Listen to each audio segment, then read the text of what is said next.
Hello and welcome to another beginner's piano lesson here at LearnPianoLive.com. This is a beginner's lesson, so the assumption is you know nothing about piano. You don't know the letters, you don't know how to read music, you don't know any chords. If that's you, you're in the right place. We're starting at the very basics. So really the keys to this lesson is to ask a whole lot of questions. This is you and me, so you got to ask whatever questions you have so that I, as your teacher, can help you out and know what you need. Now, if you are an absolute beginner, you might want to check out the Absolute Beginners Lesson Pack in the video store, because that'll kind of walk you through some of the very basics that most beginning piano students have. It's free. Just go check it out in the video store. And there's a couple other things too that I want to talk to you about before this countdown clock hits 0.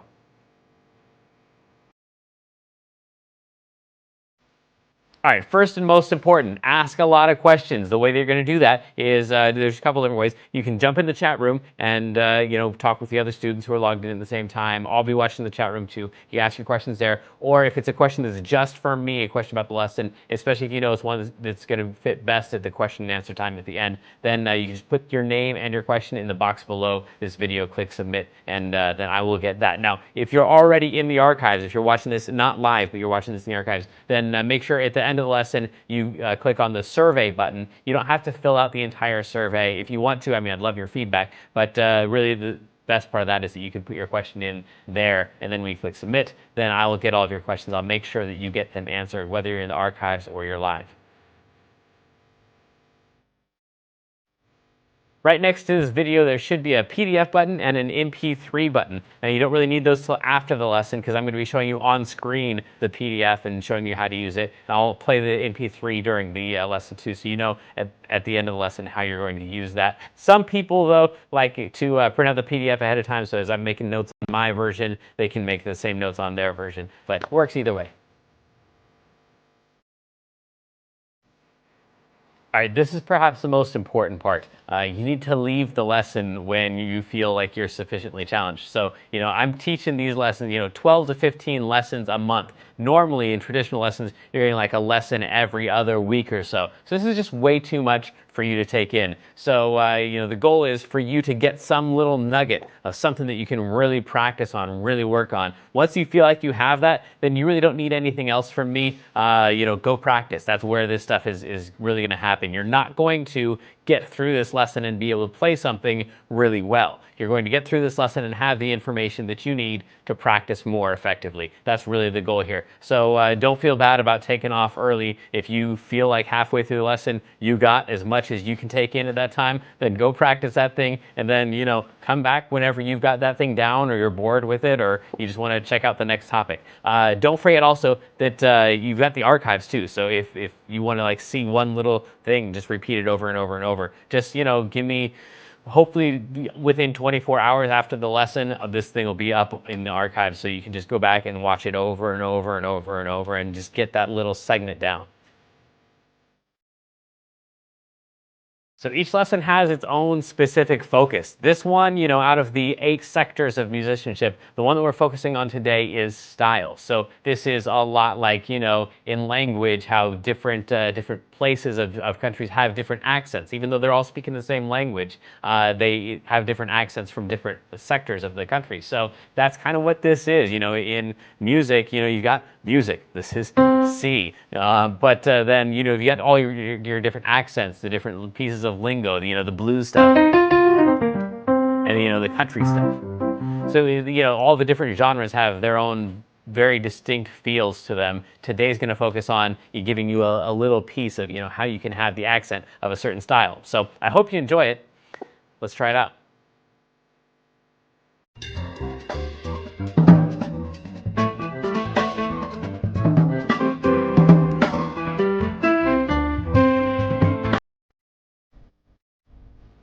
All right, welcome back.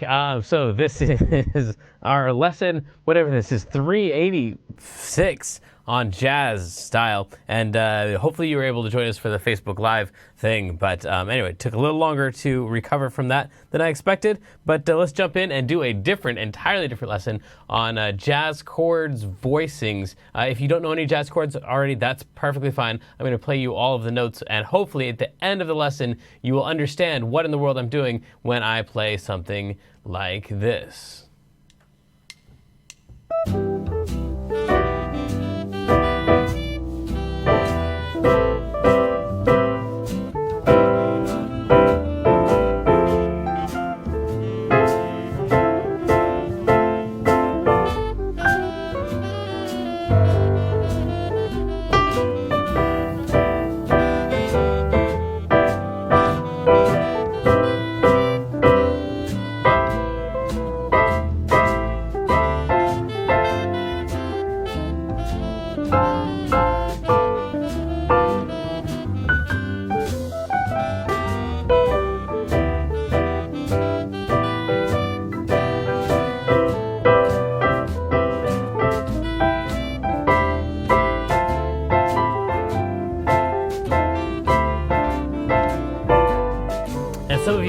also be able to play that if you've already had a lot of piano playing experience before. But let's talk about what in the world is going on here. You'll need your PDF for this, and let's jump in. So, first thing is, these are the chords that are being played. It's a C, it's an A minor, it's a D minor, and this a G. It's all white notes. So then the C you're going to need to know is right below a group of 2 black notes, right there. So that's going to be a C. And then for the C chord, you're just going to play every other note starting on C until you're playing 5 notes. Now that's going to be really hard to do with one hand. Most people aren't going to be able to reach that comfortably. I can't reach it comfortably. I can just barely kind of get all of the notes in there. So for right now, just maybe use 2 hands for that. But that's going to be the C chord, and that's going to last for 8 pulses. So there's 4 of them right here. 1, 2, 3, 4, and another 4 right there. 2, 3, 4, and then it's going to be time to be playing the A minor. And the A minor is just going to be every other note, just like we did with the C, starting on A. So it's going to be all of those notes, and then the D minor is going to be all of these notes. Every other note starting on D, and then the G is going to be every other note starting on G. Like that. So our 4 chords that we're going to be playing are 1, 2, 3, 4, 1, 2, 3, 4, switching to the A minor, 1, 2, 3, 4, 1, 2, 3, 4, then switching to the D minor, 1, 2, 3, 4, 1, 2, 3, 4, switching to the G, 1, 2, 3, 4, 1, 2, 3, 4, and then we're back to the C again after that. So this whole thing just loops, I think, like 10 times on your track. So you got plenty of time. It looks like it's a 3.5-minute track. So it's just those 4 chords repeated over and over again. When I played that thing for you at the beginning, it was just those 4 chords repeated over and over. So let's try that. It's going to count starting on beat 2. So you hear 2, 3, 4, and we're in. So we'll try that again, and this time I'll count along. We'll just say the chords, what they are. You don't have to play them. And 2, 3, 4. C, 2, 3, 4, 1, 2, 3, 4, and A minor, 2, 3, 4, 1, 2, 3, 4. D minor, 2, 3, 4, 1, 2, 3, 4, and G, 2, 3, 4, 1, 2, 3, 4. C at the top, 2, 3, 4, 1, 2, 3, and here's the A minor, 2, 3, 4, 1, 2, 3, and D minor, 2, 3, 4, 1, 2, 3, 4, and G, 2, 3, 4, and once again we're at the top with C, 2, 3, 4, 1, 2, 3, 4, A minor, 2, 3, 4, 1, 2, 3, 4, D minor, 2, 3, 4, 1, 2, 3, 4, G, 2, 3, 4. Now just adding a little bit of rhythm in here, we'd go 1, 2, 3, 4, 1, 2, 3, or whatever sounds cool to you. 3, 4, 1, 2, 3, 4, 1, 3, 4, 1, 2, 3, 4, 1. Now obviously you have to be able to transition all these chords smoothly, which is plenty of work on its own, just trying to get these chords down.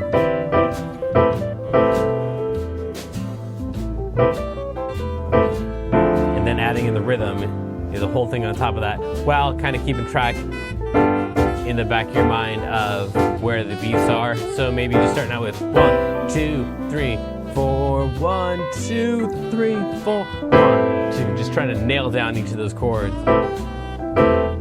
Then it'll all become more natural as you practice it.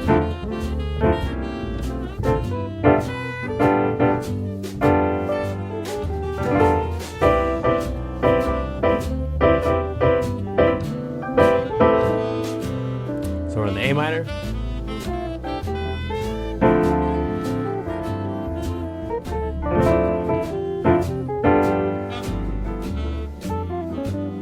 So now if we start on the C and we see this as the first note of the C chord.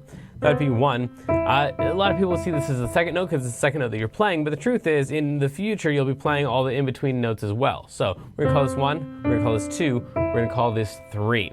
So this is the 1, 3, not 4, but 5, not 6, but 7. And then this is the 1, but if we kept going off of the 7, we could also call this the 8. So the 1, it could also be considered the 8, and this one right here could be considered the 9, even though it's actually the 2 again, because the C's are the same, so those would both be 1s, and the D's are both the same note, so those could also both be 2s. And that's what I mean right down here when I put a 1 with an 8 and a 2 with a 9 right there. The same, just trying to show you that the 9 is the same thing as the 2, but an octave higher. You probably are wondering why we would have a 9, and why don't we just call it a 2? And the difference is stylistic. In some styles of music, we use the 2 more frequently than the 9. It also kind of has to do with the placement of it. If it's down lower, then oftentimes it's called the 2, and if it's up higher, oftentimes it's called the 9. But anyway, probably more detail there than we care about in the beginner's lesson. And so let's go ahead and move forward with these. On the C chord, you'd be playing the C, and then the E, and the G, and the B, and the D. So that's those notes that we were playing there at the very beginning.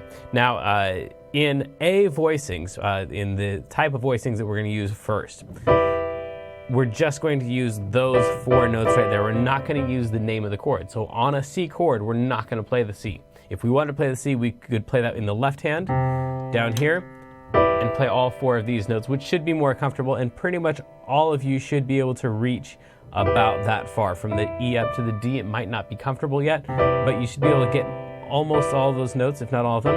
And then, so you're going to be playing the E, G, B, and D, which the numbers are the 3, the 5, the 7, and the 9. So that's your A voicing is 3, 5, 7, 9.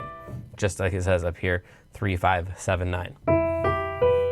So 3, 5, 7, 9 is the A voicing, and if you want to, you can play the root of the chord, the name of the chord, in your left hand. Now you can also play this in different positions, so you don't have to play it right here where we're playing it. You could also play the same thing up there, or down here.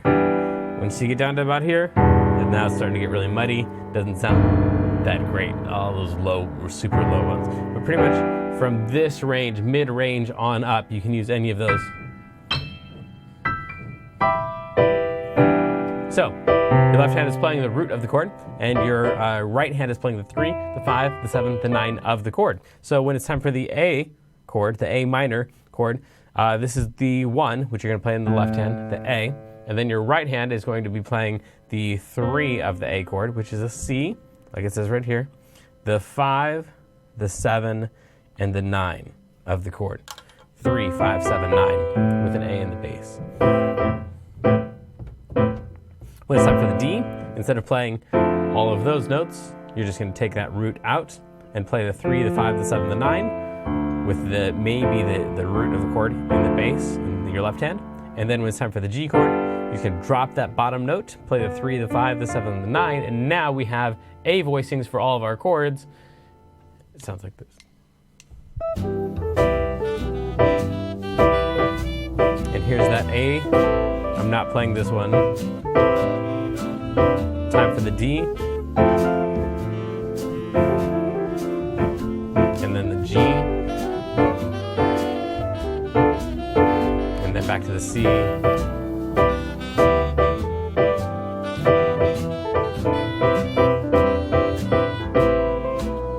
Time for the D.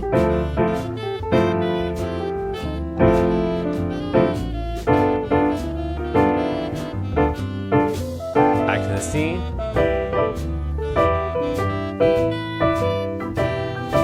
A minor, D,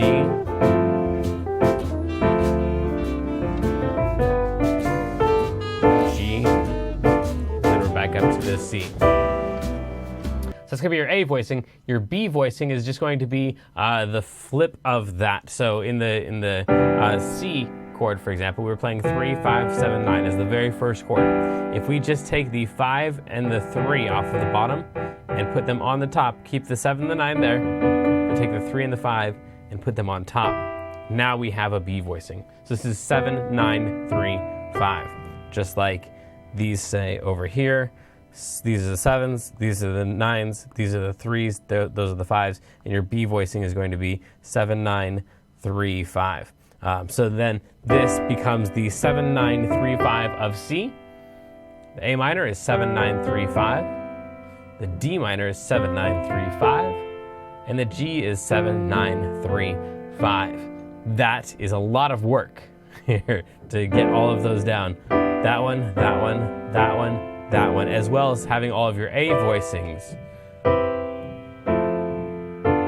And then eventually switching back and forth. So maybe doing an A voicing and then a B voicing, and then an A voicing, and then a B voicing, and then an A voicing, and then a B voicing, and then A voicing, and then B voicing, C, A minor, D, G. So all of this is, your next 6 months worth of work to get these 4 chords down. The good news is there's really only 12 major chords, 12 minor chords, 12 dominant chords, 12 half diminished chords. So the total number of chords that you will ever need for now, we'll say, is 12 times 4, which would be 48, I believe. So 48 chords, and you're already doing 4 of them. So that is more math than I can do, but a good chunk of them here to start out, especially if you're an absolute beginner and your goal is to become a great jazz pianist in the next 20 years, then you're way ahead of schedule if you learn these 4 in the next 3 months. So give yourself plenty of time, and let's try those. We're going to go A, well, I'll call them out as I'm playing them. So this is A, C, that's an A voicing, and a B voicing for an A minor. B voicing for D minor. And then an A voicing for G. So then the drop 2s thing, if you're still with me, the drop 2 thing is going to be pretty much just the exact same thing that you were playing before, but now your left hand, instead of playing that root, is going to take the second highest note and play it 1 octave lower. So in these examples here, we'd have a 7, 9, 3, 5 for a G, or for a C. So this is 7, 9, 3, 5 of the C chord, of the C major 7. So now we're going to take this note right here. That's the second highest note, because that's the highest note. That's the second highest note that we're playing. We're just going to play that in the left hand 1 octave lower. So it's still 7, 9, 3, 5, but the 3 is way down low. So as you can see here, we took the 3 and we dropped it by an octave. Now we have this, which is a whole other set of voicings. So this is a drop 2 voicing on a B voicing. That's a B voicing that has a drop 2 on it, the second highest note being dropped. If we drop 2 on the A voicing, that's the A voicing, 3, 5, 7, 9 for the C, and we take this note and we play it down here. That's the drop 2 of the C A voicing. There we go. So now we have all the stuff that I was playing at the beginning, which is drop 2s on A and B voicings.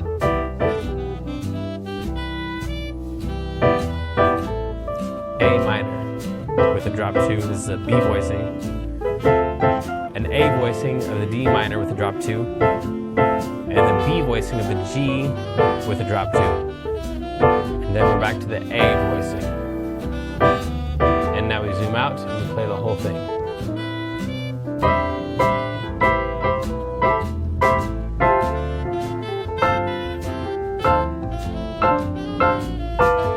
G, so I'm going to just play some G's, and then we're back to C.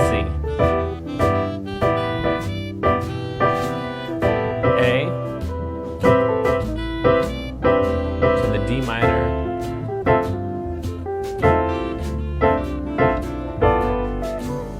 wow, that's really complicated, I can't do that yet. That's perfectly fine. Go practice any part of that and you will become a little bit better. And you don't have to get it all right now. But that's the goal. You can see hopefully that first little step, which is what most teachers or textbooks are going to give you, is that little tiny step here, do this thing. And so that was here, do this thing, and also here's the next 52 steps. So as soon as you're ready to take those on, you can take those on. But hopefully you got a little chunk in there, and the rest of it is not too intimidating, but inspiring. So then in the next, 3 months or so, you would be able to play along with this one track and have some cool A and B voicings in there.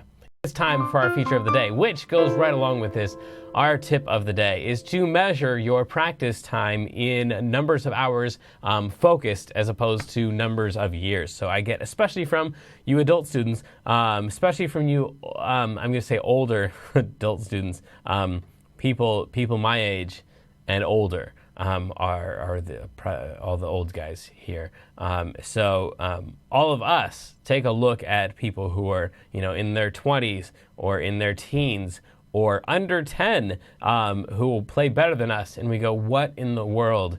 I'm never going to get this thing. I am X number of years old, and there's someone who's, X number of years old, and they are way better than I am. And that's always going to be the case. My rule of thumb is no matter how good you are, there's always someone half your age that's twice as good as you. There's a guy out there right now named Joey Alexander who's getting a lot of press, and he's incredible. And I don't know if I will ever play as well as he does. And I think he just turned like 14 or something. So he's incredibly young and just incredibly, incredibly talented, and he's got thousands of hours of practice under his belt. That's pretty much all he's been doing, and it sounds like it. He's absolutely awesome. So let's try to take that stuff as inspiring, and when I add up my numbers of hours of practice against his numbers of hours of practice, he's better than me for the number of hours that he's put in, which means probably that he's more talented than I am. But he hasn't put in a lot more hours than would be expected for, or a lot fewer hours than would be expected for as good as he is. So talent makes up a little bit of the difference, but really what we're measuring is numbers of hours of practice. And so if you've put in, if you've sat at your piano and noodled around for 3 hours, and of that 3 hours, 20 minutes of that was really focused on trying to get better as opposed to just like trying to play stuff that was fun and sounded good, then that means you've got 20 minutes of practice under your belt, not 3 hours. So count your ability in numbers of hours focused trying to get better as opposed to counting it in your age or how many hours your butt has been at the piano, because just sitting your butt at the piano doesn't make you any better. So that's supposed to be encouraging. The tone of that did not sound encouraging at all, but hopefully you understand that just sitting there is not actually making you better. So anyway, there you go. That's your tip of the day. A little harsher than I'd planned it, but very true nonetheless. Let's get to your questions, and we'll hopefully have some answers for you. I've got 2 different sets of questions going on here. So I'll try to get to all of them. How often are you doing Facebook Live? That was maybe a one-time thing. I don't know.